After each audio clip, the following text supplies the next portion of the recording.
He also answered questions yesterday about why his administration seems to be having so much trouble getting stuff done and through. Take a look.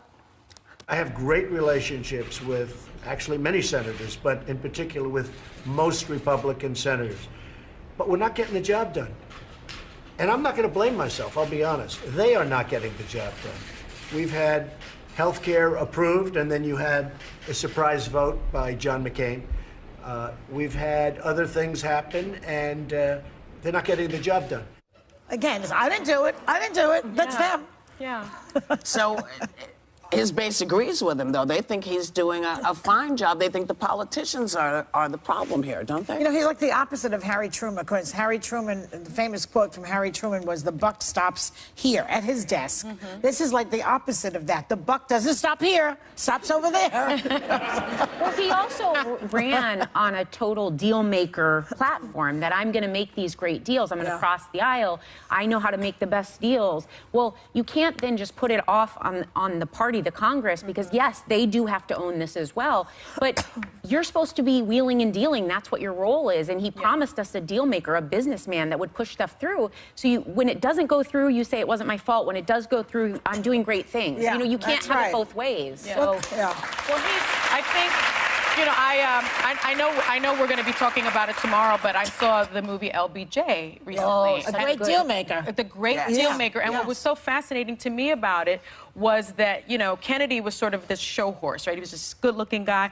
But behind the scenes, LBJ was the deal maker. He was the workhorse. And I realized that you really have to be a consensus builder when you are the president. And I'm surprised that he is unable to do that, not only with the Republican Party, his own party, but with the Democratic Party as well. Why do you think he is incapable of building these Well, because he doesn't, I think part of the problem is he has no idea of what he's doing, how he's doing stuff. Because I think that, you know, so it appears oftentimes he doesn't know anything about the details of his plans. He waffles in his positions. He asks us to vote for things that his constituents are clearly saying, look, this is not going to fly with us. Well, he's not a conventional Republican. He's a populist icon, which we have to remember that when we're discussing deal making. I said this all throughout the election, that deal making in business is not the same thing as deal making in politics. Mitch McConnell and Paul Ryan, these are the heads that are really going to roll coming up in midterm elections. Steve Bannon, it is his life mission to drain the swamp. It's everybody's fault in Washington. He hasn't gone anywhere. Yeah, well, the opinion of the base of Trump supporters is that it's everybody's fault except Trump's, especially Mitch McConnell.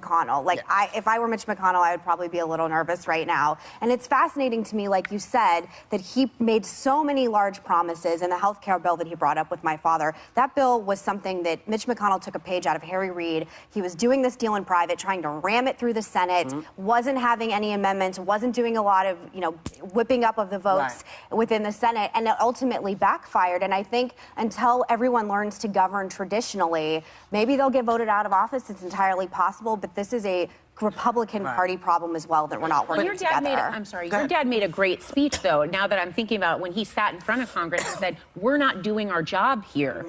We're not doing it. And I remember he called everyone out, and I was so moved by him saying, like... It's supposed to be consensus building. And I think what's surprising, what's surprising to me also is Republicans don't seem to be upset about this blame shifting. I remember when Hillary lost the election, everybody kept on saying, you need to take responsibility for your loss. Don't point the fingers anywhere else. But now you have this president pointing the fingers at the very people that were criticizing Hillary for not taking the blame for it. I don't understand. But his base, it's the height of hypocrisy. His base thinks that the swamp is trying to sabotage him. Make no doubt about it. They don't think it's his fault. They think that there's this large conspiracy that's trying to stop Trump's agenda because he's in the swamp. Who's in the swamp? Well, the impression is that every elected, I mean, trust me, everyone is the swamp except President Trump. And it's fascinating that he's still so Mitch is in the swamp too? Mitch is the king of the swamp. But before, who was the king of the swamp is the last guy who had the job, who had to get out because he was trying to work with Obama. His name is gone from my head. What, Harry? But when we come back, Harry But Reid? perhaps, Harry Reid? no, it's not Harry. That's A not, no, it's a Republican? Republican. A Republican. sounds like the it's crying, two-syllable. crying.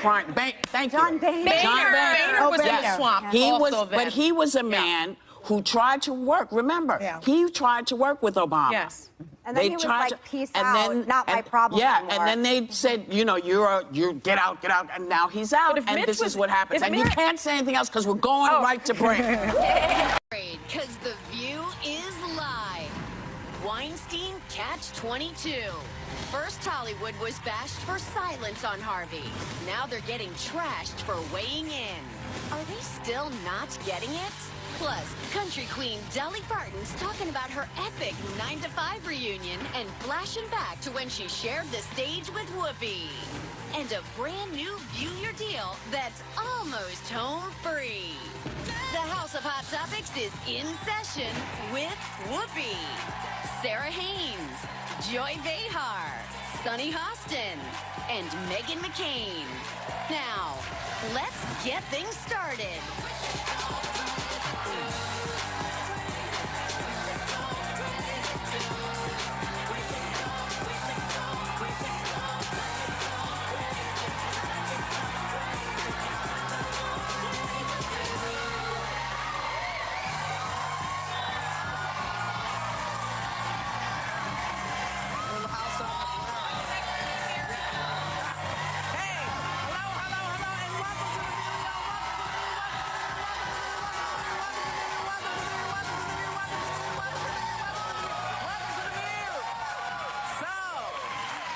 The fallout over the Weinstein scandal keeps growing. It's putting Hollywood in a bit of a catch-22. First, celebs and late-night hosts were slammed for being silent. Now they're not having much success talking about it either. Here's James Corden at the Amphar Gala this weekend. Take a look. It's so beautiful, Harvey Weinstein has already asked tonight up to his hotel to give him a massage. It has been weird this week, though, hasn't it? Watching Harvey Weinstein in hot water. Ask any of the women who watched him take a bath. It's weird watching Harvey Weinstein in hot water. So a lot of people, including Rose McGowan, expressed their outrage over this. So what do? You're in a catch-22. Yeah, last week, everyone was saying, you know, the late-night host didn't mention the Weinstein scandal, but they were, you know, always making jokes about Roger Ailes and Bill O'Reilly. Yeah. SNL took a hit for not saying anything, and now you have SNL doing something, you have James Corden doing something, and now it's, oh, it's in poor taste, it's too soon. Why? So I don't she know. picked on Rose McGowan, particularly singled out Corden. Well, Yeah. but I don't really think that it's appropriate to attack comedians. I mean, we're on the right side of things. Also, the comedians are there to say the emperor has no clothes. We're important people right now. But do you So think that's I don't know funny? why attack comedians. And yet, what you just said is interesting. She only went after Corden. Kimmel made a joke. Oliver made a joke. SNL. We all do that. Well, and she used not productive language. She called him a piglet. Like, she made fun of his weight. Like, Why him? I don't. Well, and he also apologized on Twitter. He said, to be clear, sexual assault is no laughing matter. I was not trying to make light of Harvey's inexcusable behavior, but to shame him, the abuser, not his victims. I am truly sorry for anyone There is offended. a difference between making a joke about the accuser Yeah. and the person who is the pig in this situation. Yeah. In this case, Harvey Weinstein. social commentary, You're making isn't a it? joke about Harvey. I've made jokes about O'Reilly and all these guys.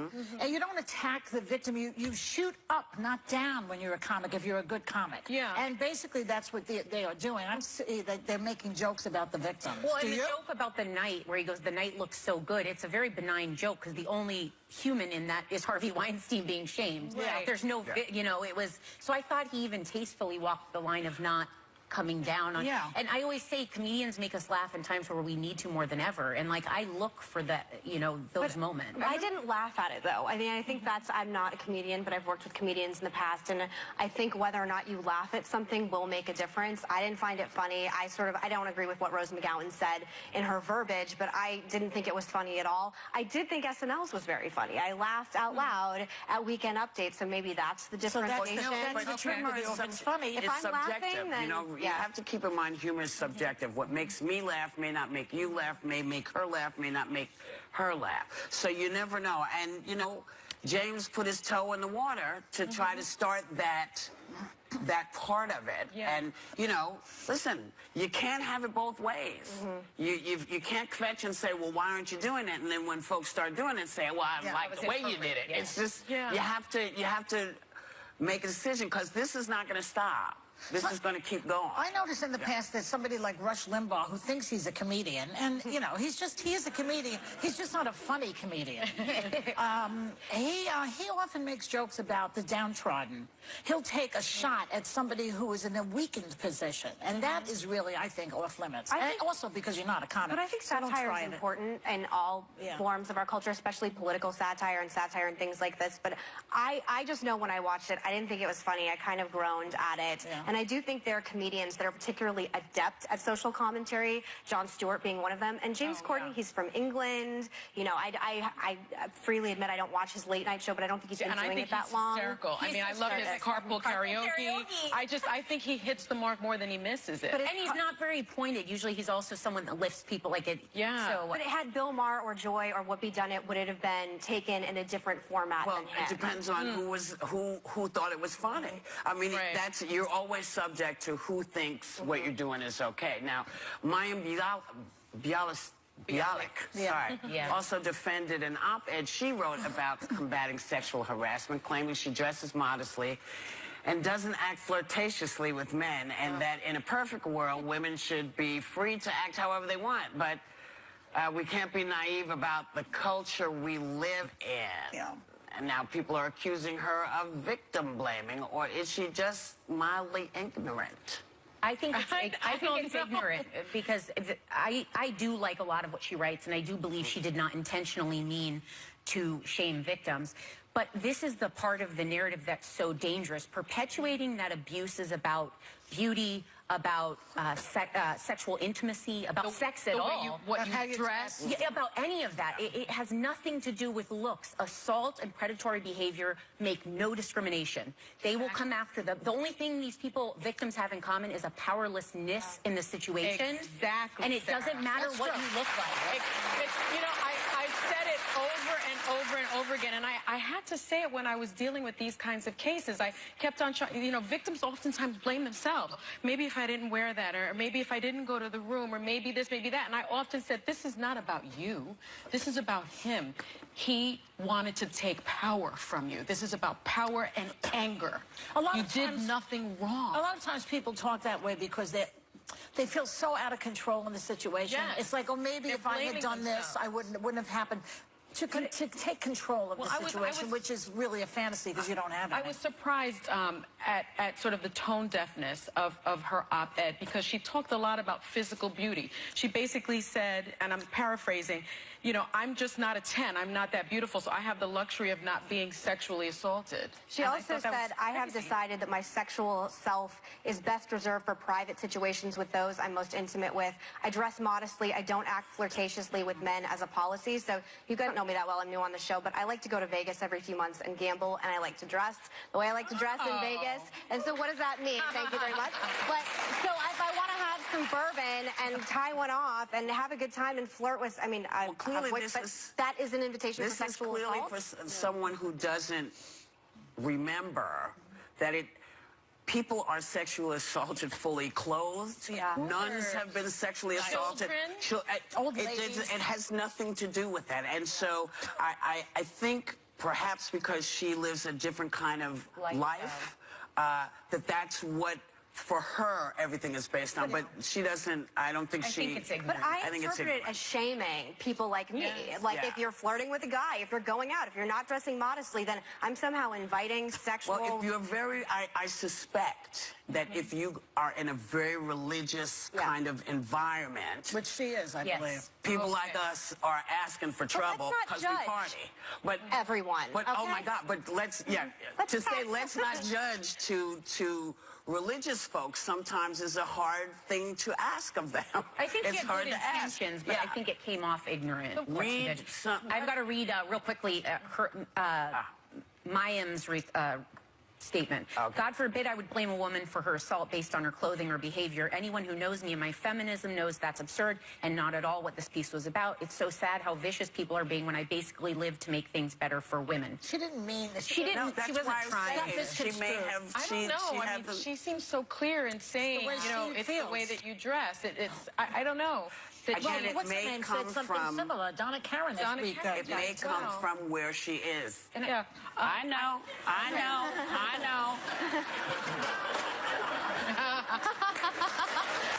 We'll be right back. Later, Fallon behind. Jimmy speaking out about why he won't talk Trump on his show. But is that why audiences are turning the channel? This week, it's one amazing woman after another hitting our table. What? I like that. Gabrielle, Julianne, Nancy Pelosi, and Sheila E. brings down the house. That's sexy. Plus, when Woody and Rob face the ladies, Anything could happen. Unbelievable. on The View, this week on ABC. Still ahead, country queen Dolly Parton is joining the ladies at the table. And a brand new View Your Deal is in the house.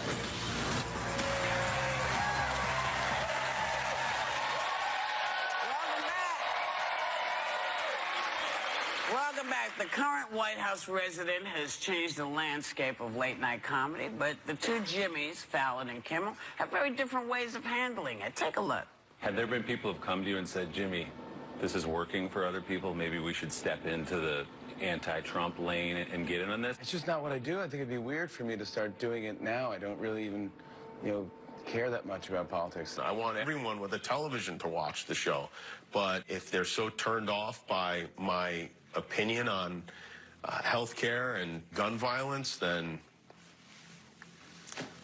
I don't know. I probably won't want to have a conversation with them anyway. Now, Fallon's ratings are down, Kimmel's are up, Stephen Colbert is #1 right now. And the question is, does Jimmy Fallon need to get into the game? Isn't he allowed to? Shouldn't there be one respite place? One place? Also, we all know, specifically in this business, how many times people come to us and tell us, well, the ratings show that you should be doing, that they speak in numbers and things that don't translate to authenticity, character, humanity. So Jimmy's doing him. He's always been a self-deprecating comedian. Yeah. He lifts people up. He's kind of like the Ellen of evening time. And to ask someone to do something and walk in another lane, we see it on TV all the time, and those shows don't last. Right. Asking someone to do something that's not authentic to them will ultimately fail in ratings as well. And he's being sort of brave, isn't he? He's saying, yeah, maybe my ratings would go up if I talked about politics, but it's just not my thing. I've met him many times. He is so funny. He is so lovely. He's a genuinely kind, just fun guy. Yeah. And to force him into another lane, I think it would be the demise of the show. But Jimmy Kimmel was being brave also by basically saying, if you don't like it, don't watch. I mean, he's grown up. A lot.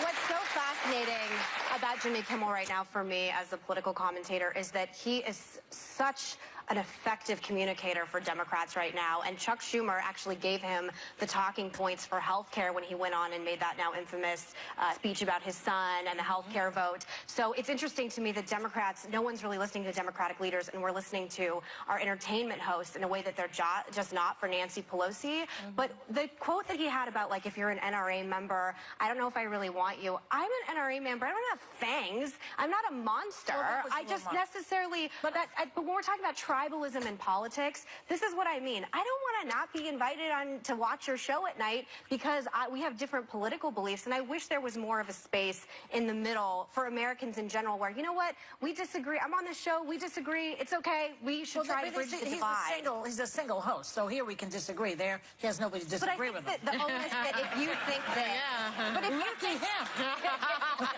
what does it say that you're like, if you believe this, I really don't care if you watch my show. Well, he or also not. said, I hope everyone with the television does tune in. Right. Yeah. But And then says didn't it start with Jon Republicans, Stewart? Sorry. I just want to say one thing about that. I don't think he's speaking for Democrats because the majority of people in this country believe that we should have some control over guns in this country. It's the majority. Let's just get Democrats. And probably, I would say also also, the majority of the people in this country also want comprehensive health care, which the Republican Party now seems to be taking apart. So I don't think he speaks to Democrats. He speaks from the majority of Americans. That's why his ratings are up. I mean, I don't know if I concede that. I'm happy, Jimmy Fallon. I will come and watch because I have to tell you, quite honestly, I get sick of this crap all day long. I look at kids. I do. You know, give me something silly somewhere. Give me beer Give me pong. some kind of funny somewhere which has to do, you know, with cats or drawings. I want one place where people can go if they're up and they're not and they don't want it. I want one place for that. But we see it all day long. Like, I know, obviously as a Republican, there's some people who are like, oh, this entertainer is so liberal, I couldn't possibly watch their show. This person is so conservative, I can't go to their movies, I can't whatever. And I don't like the impact of politics and entertainment because entertainment is ultimately an escape, and I think that's where the zone gets Don't a you little think, just dangerous. one more point before we go. Don't you think that the situation right now with Donald Trump in the White House is a dire situation? It's so urgent that people can't leave it alone and worry about having fun so much. We're in trouble. Yeah, but you know what? God bless us all. We have to have one place where for 1 second you can talk about something with your kids other than this clown, because it's just pissing everybody off. We'll be back.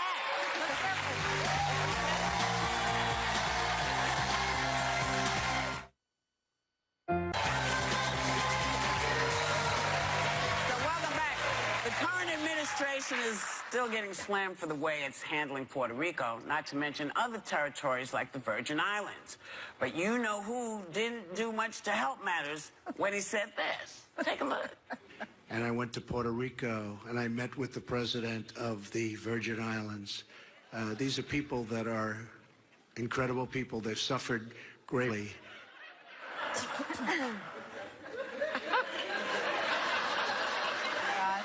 Well, it didn't take long for people to remind him that he is the president of the Virgin Islands. But you know what, Whoopi? I think he thinks the Virgin Island is filled with virgins. That's what I think. What is shocking to me, okay, you know, maybe people didn't understand that Puerto Rico was a U.S. territory and that Puerto Ricans are, yes, American citizens, but the Virgin Islands has the U.S. in the name. Yeah. It says USVI, United States Virgin Islands. That's how could you not know? Well, he doesn't know anything. He doesn't seem to know anything. There's a lot based on presidents to know things, and when we learned about Nambia, was it right? Nambia. Yeah, he thought that was a country. I kind of credit someone near him with saying, you know, right before you hit the stage, just a couple notes. You're the prez. This is what's going on. Just a few talking points, because I think he keeps tripping on the same thing. So just give him the basics so he can focus on everything else. Isn't that so scary? Well, you know what's so scary? What's really scary is you haven't heard anything about what's going on in the Virgin Islands. I find that scary. I find the fact that no one is reporting anything, no one is talking about it. And, you know, you go and meet somebody in the middle of the ocean on a ship. I find that bizarre. And I think it's scary that Puerto Ricans still don't have electricity. We don't have water. We don't have. I get that, but you know, they haven't gotten anything.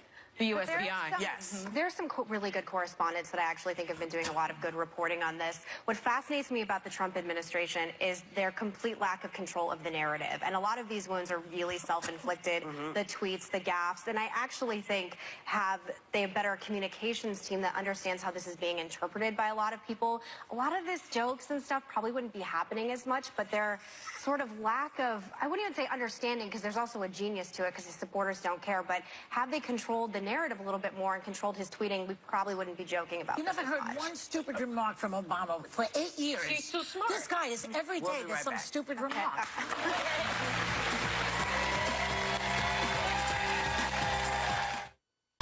Tomorrow, actress Gabrielle Union's getting personal at the Hot Topics table. From sexual abuse in Hollywood to raising black children in today's America.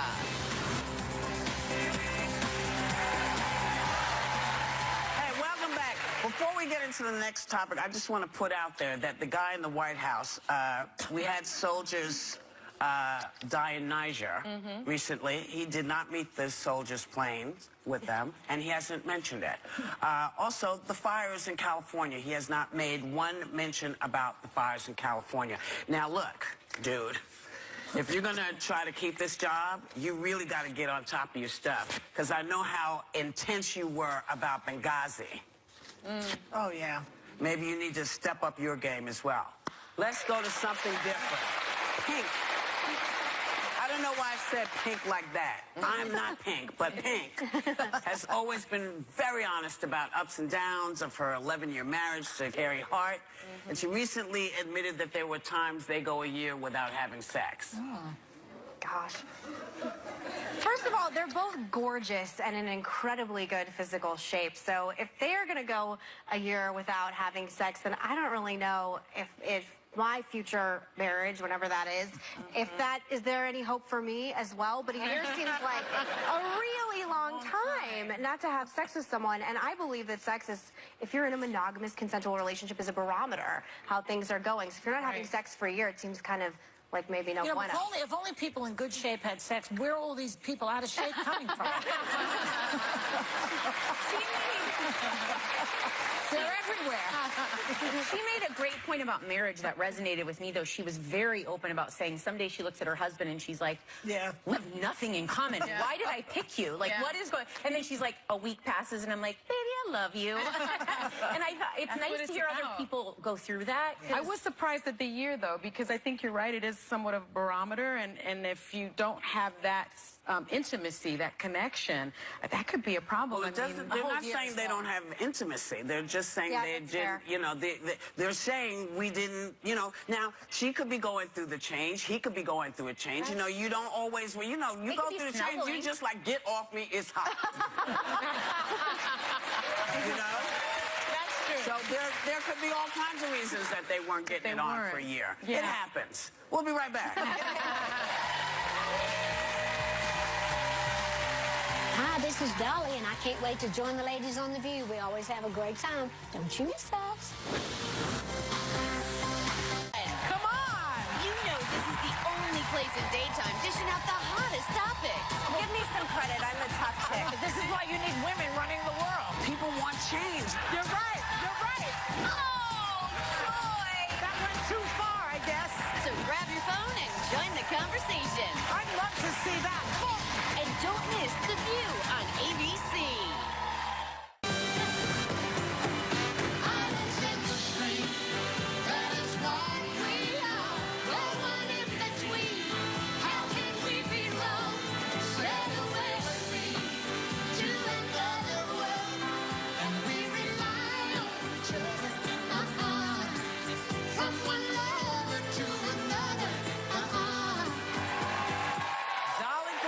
Is one of the most beloved country stars, one of the most beloved stars in history, okay? She sold 100 million records, won 8 Grammy Awards, and just dropped her very first children's album, I Believe in You. Please welcome the most fabulous Dolly Parton.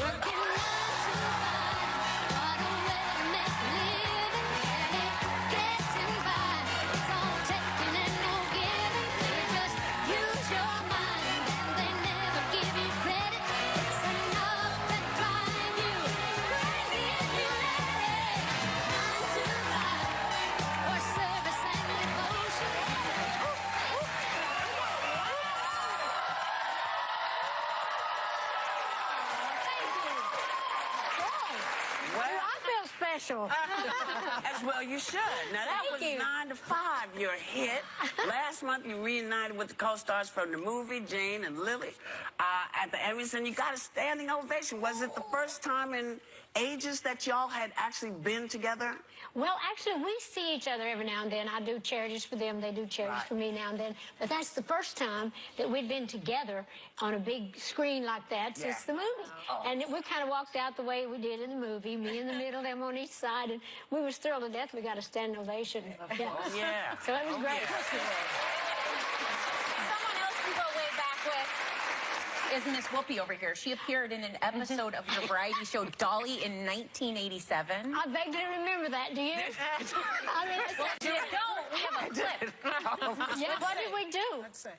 Like this really gorgeous hunk Ola like came up to me and said, "How are you?" And like I couldn't believe it. Okay, so I said like, "How are you?" And he said, "Fine." And I said, "Fine." And we said, "Fine." Okay. Maybe I can tell you this in a way maybe you can relate to. I mean, like, yeah. I mean, like, you're only going to be like 14 and a half, you know? I mean, like, there's going to be like scads of like these really buff dudes in your life. So, I mean, don't be in such a hurry like to be so totally grown up, you know, time out. Like, hang up the phone, eh?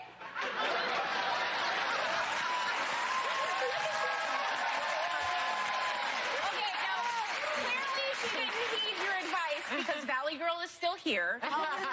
Don't go there. Yeah. Don't make us redo that. Do you remember working together? Well, yeah, I love her. We've done several things together, but that was when I was doing the variety show.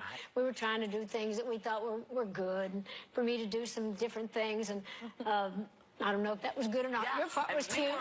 We were managed by the same person, our friend and former manager, Sandy Gallen. Yeah, we just lost him. Yeah, we just... Yeah, and I miss him every day. Yeah, me too. But anyway, I was happy that you were on the show, and I'm happy to be on this show with you. Okay, so I know they told you, but I may be your biggest fan in the entire world, and something has gone right in my life that I am on stage being able to talk to you. Okay, I want to show you something. This is my bedroom. We have a photo. And on my nightstand next to my bedroom, yes, those are steer horns. That's a photo of you signed. I'm obsessed with you. I have been to Dixie Stampede. I'm such a fan of your music. When I was 19 years old, I seriously considered getting breast reduction surgery, and I went to a plastic surgeon, and I ended up not doing it because I thought it didn't hurt your career, so it certainly wouldn't hurt mine. I have a little bit of a personal story to tell you, and thank you for letting me tell you this. So whenever anything is going hard in my life, I say your quote, the way I see it, if you want the rainbow, you have to put up with the rain. I didn't think I was going to cry, sorry. And it's been a hard time for my family the last few months, and every morning when I would get up to go with my dad to his chemo and radiation, I would say that because it made me feel better. And then when we were driving up to our ranch in Cottonwood, I saw the most beautiful rainbow I've ever seen in my entire life that we have a photo of. It's right there. And amazing. I made my boyfriend pull over so I could take a photo of it, and I just thought it was a good omen, and I just want to thank you for being such an inspiration to me, and that quote really has helped me. Well, thank you. And I just want to thank you. Hearing that all my life. That's so sweet. By the way, we love your dad. He's a true hero, and we love him dearly, and so happy to see you. And that's a saying that's followed me all my life. I used to hear that as a child. In fact, there's a couple of songs that's been written through the years about if you want the rainbow, you got to put up with the rain, and it's so true. And I so true. That. Thank you again. It's not just me. Thank you. So many people, but you just gave $1 million to Vanderbilt Children's Hospital. Yes, we did, and I was honored and proud to do that because my little niece Hannah Dennison, my sister Rachel's daughter, and Richard Dennison, who works with me, runs my publishing company and sings in my background group. Well, when Hannah was 4, she got leukemia, and she had such good treatment at Vanderbilt Hospital, and so Dr. Oz came down the other day, and we took a trip through Vanderbilt, and while we were there visiting the children, I just felt inspired to just say, well, what can I do to help the kids? So that's what I did. And hopefully it will. And talking about children, your new album, I Believe in You, is for children. Yes. For children. Why was it important for you to make an album for children? Well, I've been writing songs for children all my life, and we have the Imagination Library program, my literacy program for kids, and we give books to children from the time they're born till they start school. And through the years, when we give out the books, I write songs based on kind of what the themes are.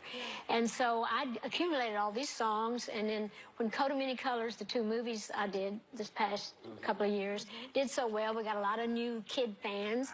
And when I was thinking about what to do now, and when we realized that we were just about to give away 100 million books, the 100 millionth mark with the book. So I thought, well, this is the year to do this. Yeah. And so in honor of Hannah, which there's a couple of songs in there, one's called Chemo Hero, and one's called Brave Little Soldier that I wrote about sick children. So in addition to all the fun stuff in there, that's uplifting songs about that, that condition too. So That's a lot of stuff. it 100 is. million, my God. And all the money from this album goes to the Imagination Library to put more books in the hands of more children. Yeah, that's wonderful.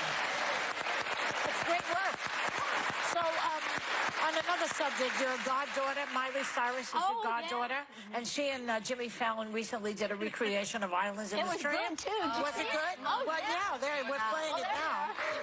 And, I'm sure you liked it. You did this duet with Kenny Rogers back in 1983, right? Yes, Islands in the Stream, one of the biggest records ever. And so that was thrilled to see her. I wish I was that tall. That's all right. You make up for it in hair. I do. So in spirit, I hope. Of course. Now, Kenny's retiring, I heard. Yes, and that's what he says. At the end of this month. Yes. What are you doing with him? Well, they're having a big show at the Bridgestone Arena, I think, in Nashville, and all the artists are singing his songs. Kenny's just going to be watching. He has so many hit songs through the years, so it should make they're doing a special. And, of course, at the very end of it, I'm going to come out and visit with him. We'll tell some stories about the years we've recorded and traveled together, and then we'll sing some of the songs that we recorded. Certainly, Islands in the Stream will be our last one, and we'll do a couple more. What makes your relationship with him so special? Why I don't Kenny? know. What is it? We just really bonded when we first met. He's from Texas. I'm from Tennessee, and there's an old famous song called T for Texas, T for Tennessee. But we were just kind of like kinfolk, and it was like he was just like someone I'd always known. And we both have a warped sense of humor, and we have a good time, together. And I just love him to death. And I know I'm going to go over to his house and sing, so he's not going to retire with me. Right. And I'd like to very quickly mention, I went to Pigeon Forge, Tennessee, and I visited Dollywood. Did you? It was fantastic. Great. This is a perfect time to come. We got something called Illuminates, and it's like fireworks and all through the fall, and then Christmas we have our wonderful This shows kid there. from the Bronx loved it. You did? Well, come on down. So you were able to get Dollywood and all of the destruction out of the way and all the rebuilding that you were doing. Well, you're talking about the fires and everything. Well, we actually were lucky. We didn't get damage at Dollywood, but up in that area, up in Gatlinburg. But even Gatlinburg itself, the city is fine. So a lot of people think that we're still messed up, but we're back in business. So come on back. We're open. Right. So thanks to Dolly Parton, her new album, I Believe in You, is out now, and everyone in the audience, you're going home with a copy.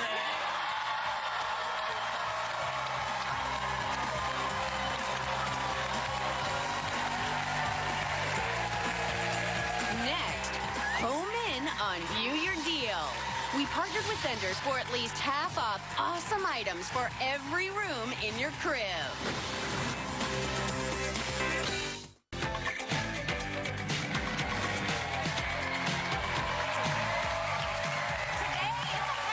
On View Your Deal, we partner with vendors for at least half off great stuff for every room in your place, but it's only while supplies last. So let's get shopping with lifestyle expert Greta Monahan and Whoopi Goldberg. At home, especially for moms, aunties, grandmas. InstaTemp. This is an FDA-cleared temperature taker that is digital, that is non-touch, so you literally don't have to wake up anybody. That's You right. can be sleeping awake, doesn't matter, and you get it in one click, and it auto shuts off. This is really amazing and really accurate. I use this. I love this. They're incredible. Yeah. This is incredible. Yeah. Original deal on these is $40. Today's deal, $20 for a same. You want that.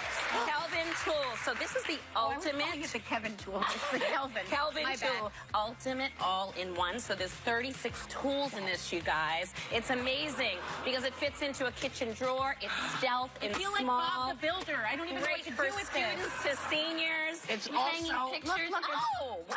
I didn't even know she found another use. There's a corkscrew. There's a corkscrew. This is for everybody. This Great is- gift, you guys. This is amazing. how work and play. Yeah, I mean, things from the office, hanging pictures, everything. Original price on this, $50. Today's deal, $25 for savings of 50%. No sharp edges in there. Poopery, I know you guys know Poopery with the motto, spritz the bowl before you go and no one will ever know. So this is all about having essential oils. This is a mom who had stinky boys, so, you know, I can relate. Again. Poopery. You spritz this before you go. Essential oils create literally a film on top of the water surface and trap whatever's in there. Just saying. Also, Shoepery, newest one. This is coming in 4 different bundles, you guys. Shoepery. Shoepery is cool. I just spritzed them in my shoes this morning. Incredible, and Christmas scents too for holiday. I bet you're Original price $50 on the bundles. Today's deal $24. They totally stink. She's gonna hurt herself with the Kelvin. Empowered solar lights, you guys. Reliable light without electricity or batteries. Check these out. They are really bright LEDs. They collapse and you blow them up, so you can use them indoor, outdoor. They're waterproof, weatherproof. Really fun, funky colors for the kids. Really good to light the way. And safe. Really safe to have around. Original price on these $15 to $60. Today's deal $7.50 to $30. You can buy singles or sets. Singles or sets on the lights, you guys. Packet freezable bags. I can't live without these. These are amazing because no more messy ice packs in these. You're going to want these too, Whoopi. No more messy ice packs. They're great for baby bottles, lunch bags, grocery, everything. Put them in the freezer overnight, take them out, fill them up, and they keep all the bevies and food really cold and amazing. Yep.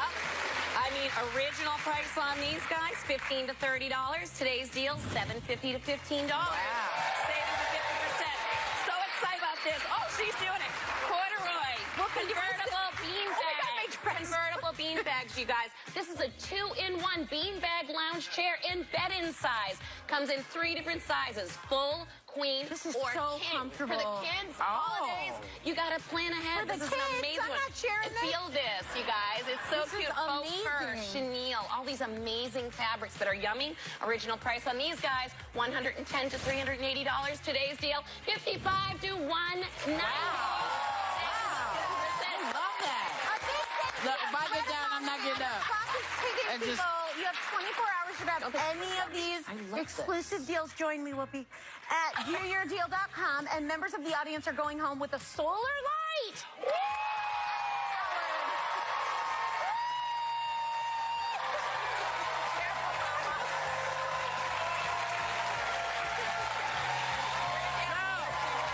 Thanks for watching. Thanks for coming.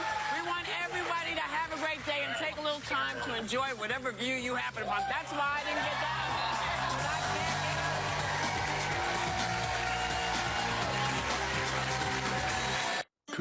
Ang naririnig niya, ang ipangungusap niya, at ang mga bagay na darating ang ibabalita niya sa inyo. Mula sa akin siya tatanggap at magbabalita sa inyo, at sa gayon niya ako luluwalhatiin. Akin ang tanang sa Ama. Dahil dito, kaya ko sinabing, mula sa akin siya tatanggap at magbabalita sa inyo. Ang mabuting balita ng Panginoon. Pagsasadiwa, pagdating niya ang Espiritu ng katotohanan, ihahatid niya kayo sa buong katotohanan. Kapag tayo ay humaharap sa paggawa ng isang malaking desisyon, malimit tayong nakakaramdam ng pagkalito. Sa ating pagkalito, humahanap tayo ng malalapitan upang mahingan ng payo. Sa Ebanghelyo, iniaalok sa atin ni Jesus ang isang mabisang gabay sa mga oras ng pagkalito at pagsubok, ang Espiritu Santo. Ang Espiritu Santo ang ating gabay na handang tumulong sa atin upang mapili natin lagi ang mabuti at tama na magdadala sa atin sa pag-unlad sa kabutihan at kabanalan. Siya ang gabay na papawi sa dilim ng pag-aalinlangan at pagkalito na nasa ating mga puso at isipan na maaaring kagagawan ng kaaway ng Diyos. Pagsasagawa, sa mga panahong ikaw ay nababalisa at nalilito, kanino ka lumalapit? Sa manghuhula? Sa horoscope? Kailan mo susubukang lumapit at magpatulong sa banal na spirito?